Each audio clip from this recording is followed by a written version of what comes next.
Salut les amis, bonjour à tous, bienvenue sur votre chaîne de News Gaming pour, vous le savez maintenant, la traditionnelle vidéo de la récap du dimanche où je reviens sur les news qui me semblent les plus pertinentes que j'avais traitées durant la semaine. Les amis, avec un bon café et un croissant, on s'installe et on est ensemble sur la vidéo de la récap du dimanche. Allez, c'est parti!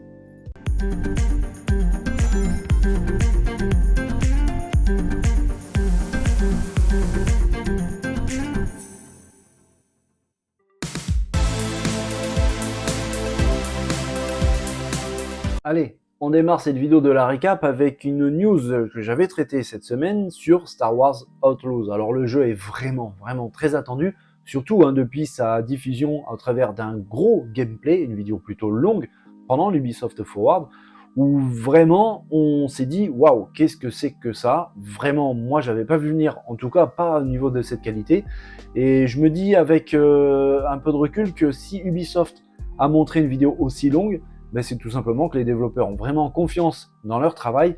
Et franchement, quand on voit cette vidéo, on a envie de leur donner raison. Le jeu semble en tout cas techniquement vraiment réussi. C'est beau, c'est fluide, les textures sont vraiment belles. On voit vraiment que c'est un jeu nouvelle génération.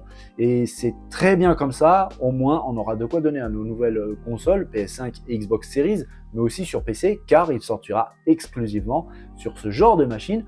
Pour l'instant, malheureusement, on n'a pas de date de sortie, tout simplement une vague année 2024, mais franchement, j'ai pas envie de leur mettre de la pression, qu'ils continuent un petit peu leur boulot. Visiblement, pour l'instant, ils s'en sortent bien, et bien que ça continue ainsi, sans pression pour les développeurs, c'est très bien comme ça. J'avais dit dans cette vidéo concernant Star Wars Outlaws qu'il y avait beaucoup de choses qu'on commençait à connaître sur le jeu, notamment le fait que le scénario pouvait changer suivant certaines réponses qu'on pouvait avoir à donner au niveau de la narration, avec des réponses qui peuvent avoir un gros impact sur le reste de l'histoire et de l'aventure. On avait appris aussi que les mondes, les planètes à visiter seraient plutôt pas mal, assez grandes, entre 3 et 4 fois plus grandes que le monde de Assassin's Creed Odyssey. Donc ça veut dire franchement que c'était plutôt balèze.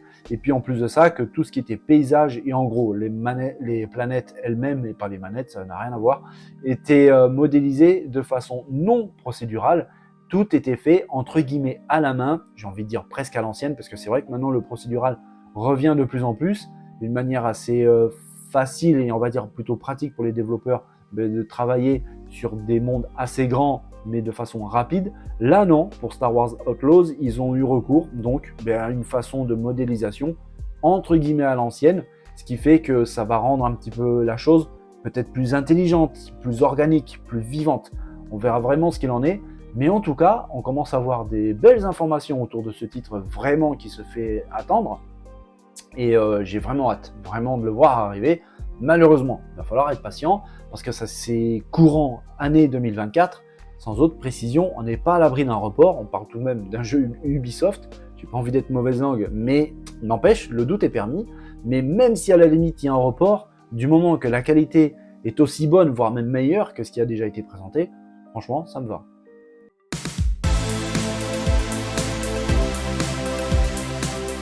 Deuxième retour en arrière pour cette récap les amis, et on va parler d'un sujet qui pourrait presque être insignifiant, en tout cas je ne l'ai pas vraiment vu sur internet, mais quand on y réfléchit a vraiment une grande importance. On va parler du fameux contrat que Xbox a proposé à différents partenaires. Maintenant ce sont véritablement des partenaires comme Nvidia, comme Nintendo, mais aussi PlayStation, dont d'ailleurs le boss Jim Ryan a voulu catégoriquement refuser ce contrat qui faisait état du portage de Call of Duty, si rachat il y avait d'Activision par Xbox, sur les consoles PlayStation. Jim Ryan ne voulait pas du tout entendre parler de ça, et on a appris dans la semaine que finalement, il a accepté, il a signé donc ce fameux contrat pour avoir Call of Duty sur les consoles du géant japonais PlayStation. Mais on a appris aussi donc que Xbox avait fait signer ce contrat avec Nintendo, avec Nvidia, mais aussi avec d'autres, mais on a appris que le contrat de Nintendo est particulièrement beaucoup plus avantageux que celui qui lie PlayStation à Xbox, avec la possibilité donc pour Nintendo de avoir pas seulement Call of Duty, parce qu'en fait c'est clairement le jeu qui cristallise beaucoup de choses, c'est clairement Call of Duty, donc oui, Nintendo aura Call of Duty sur les futures consoles du géant japonais, pas sur la Switch actuelle, je vous le dis déjà, sauf si les développeurs se décident vraiment à se lancer dans une adaptation assez compliquée, je vous cache pas, sur la console du géant japonais, je vois pas Call of Duty sortir, en tout cas pas dans l'immédiat, sur la Switch actuelle. Mais ce contrat donc va quand même beaucoup plus loin que celui qui lie PlayStation à Xbox, tout simplement parce qu'en fait, Nintendo aura aussi le restant du catalogue Activision, mais aussi Blizzard. Du coup, on peut imaginer beaucoup de choses. Diablo, par exemple, qui pourrait très bien arriver un jour sur la future console du géant japonais. Quand on parle d'autres jeux aussi d'Activision, on peut très bien imaginer celui-ci, Crash Bandicoot, qui au passage était quand même la mascotte non officielle des consoles PlayStation, le voir arriver et sur le Game Pass, donc Xbox, mais aussi potentiellement sur la console de Nintendo, c'est une blague assez sympa de l'histoire, mais on peut imaginer aussi Spyro, le fameux dragon, qui était aussi un acteur majeur de la PlayStation. Là, on pourrait le revoir revenir sur la console de Nintendo via le contrat qui lie avec Microsoft Xbox. Bref, c'est vraiment très intéressant. C'est quelque chose d'assez particulier parce que je n'ai pas entendu parler de ça sur les internets, parce que tout le monde parle du contrat de PlayStation et en fait quand on parle de celui par exemple de Nvidia, il semble que tout soit pareil, même celui de Nintendo, mais en fait quand on gratte un petit peu, c'est vraiment pas le cas. Le contrat de Nintendo apporte vraiment un supplément pas négligeable, vraiment pas du tout, pour les consoles du géant japonais. On sait très bien que Nintendo est en train de travailler d'arrache-pied sur la conception et très probablement aussi la présentation future de sa nouvelle console. Est-ce que c'est la Switch 2? Est-ce que c'est la Switch Pro? On ne sait pas. Il y a un pseudo-reveal de la console avec son packaging qui était véritablement un fake, à n'en pas douter, même si dedans il peut y avoir du vrai, par exemple une rétrocompatibilité. Si maintenant Nintendo se retrouve avec un catalogue plutôt intéressant d'Activision, de Blizzard, franchement c'est une bonne nouvelle. Et pour Xbox, parce que ça fait un client franchement non négligeable. Nintendo, c'est un des plus grands vendeurs, si ce n'est le plus grand vendeur de consoles au monde, mais c'est aussi une bonne nouvelle pour le géant japonais qui se retrouve avec un catalogue fort intéressant et qui va lui ramener encore plus de fans.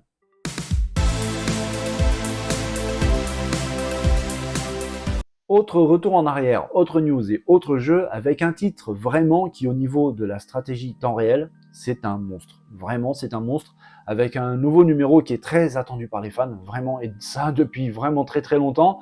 Mais ça y est, on commence à avoir des nouvelles sur StarCraft 3. Des nouvelles, c'est plus des rumeurs qu'autre chose, mais ça semble se diriger sur quelque chose de bien réel, car en effet, il est possible que StarCraft 3 soit en développement chez Blizzard.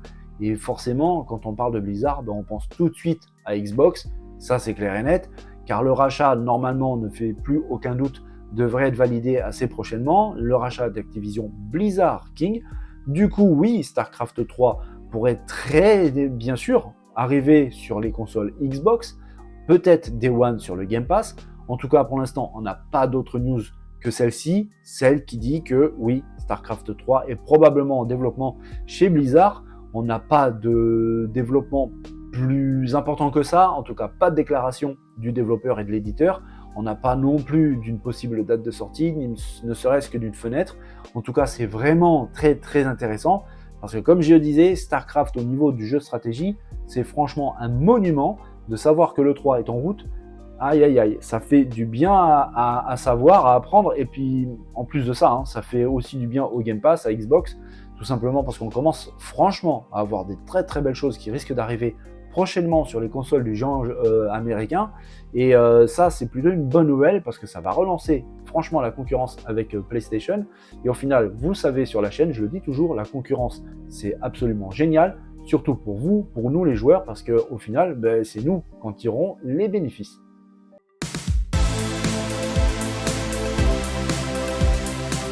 Allez, on va parler du géant japonais Nintendo qui décidément, n'en finit pas de faire parler de lui. On a eu un droit à un Nintendo Direct récemment vraiment très intéressant, avec pas mal de belles surprises, Super Mario RPG, Wonder aussi qui arrive, plein d'autres jeux aussi qui déboulent sur la Nintendo Switch, et puis toujours évidemment cette rumeur et en tout cas cette hype qui commence véritablement à monter. On sent pas mal de pression autour de la future machine du géant japonais.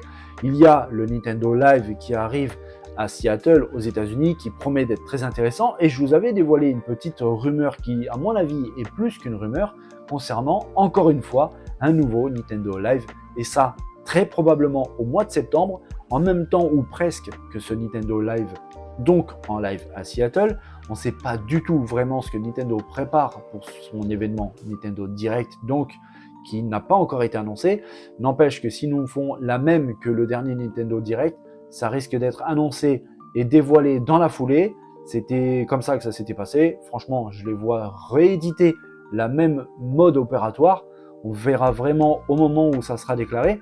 Mais il y a des rumeurs concernant des portages, enfin des remakes d'anciens Metroid, voire d'autres choses. Mais en tout cas, pour l'instant, il n'y a pas grand-chose de concret, sauf qu'une rumeur de plus en plus persistante, donc d'un futur Nintendo Direct. Ce sera normalement, si tout ça est vrai, courant septembre, très probablement même en même temps que le Nintendo Live. Ça se trouve, le Nintendo Direct sera réellement en direct, en live à Seattle. Ça promet d'être assez intéressant, surtout quand on sait qu'il y a la nouvelle console de Nintendo qui arrive. Est-ce que le géant japonais a prévu de dévoiler quelque chose au sujet de sa nouvelle machine pendant cet événement? Franchement, je n'en sais rien. Mais mixer en même temps un Nintendo Live avec du public à Seattle et quasiment en même temps, voire même au même moment, un Nintendo Direct, ça commence à faire beaucoup de coïncidences.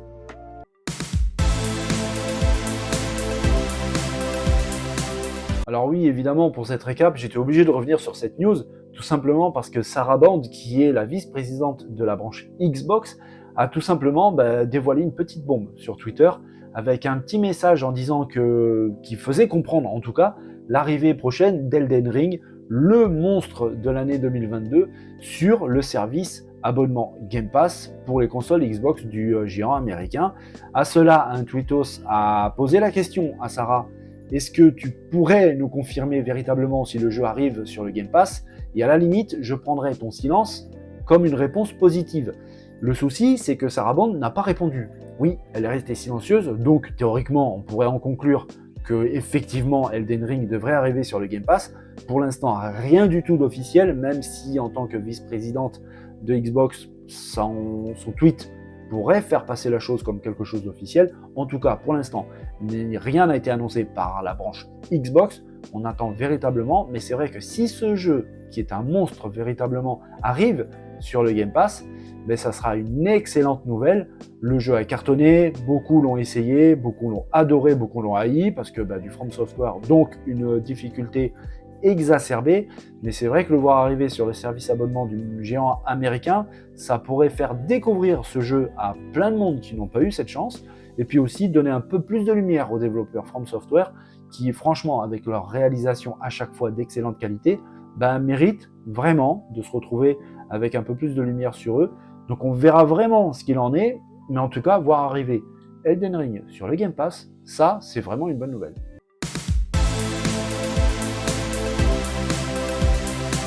Pour le dernier retour en arrière, les amis, j'ai choisi une news assez banale, presque j'ai envie de dire, mais en fait, elle n'est pas si banale que ça. Vous savez, il y a Spider-Man qui arrive bientôt, le 2 sur PS5, en exclusivité, un jeu qui semble assez prometteur, vraiment. En tout cas, il y a beaucoup de hype autour de ce titre.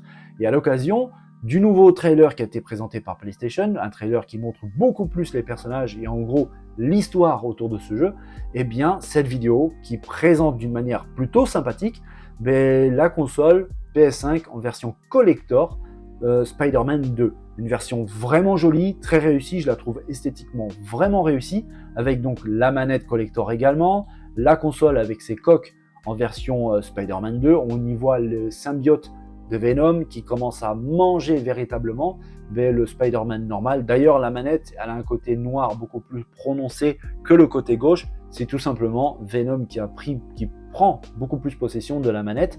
Et pour la console, c'est exactement la même chose. Pourquoi je vous parle de cette vidéo de présentation de la version collector?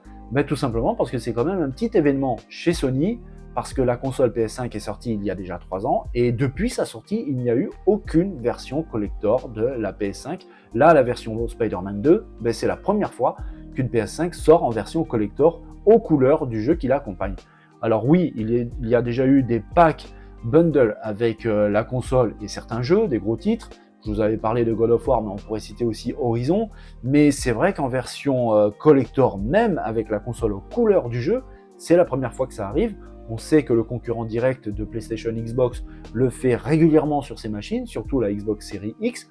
Et c'était assez curieux, je me suis même posé plusieurs fois la question, pourquoi Sony ne sort pas de PS5 version collector avec certains jeux. God of War aurait très bien pu en avoir un, Horizon aussi.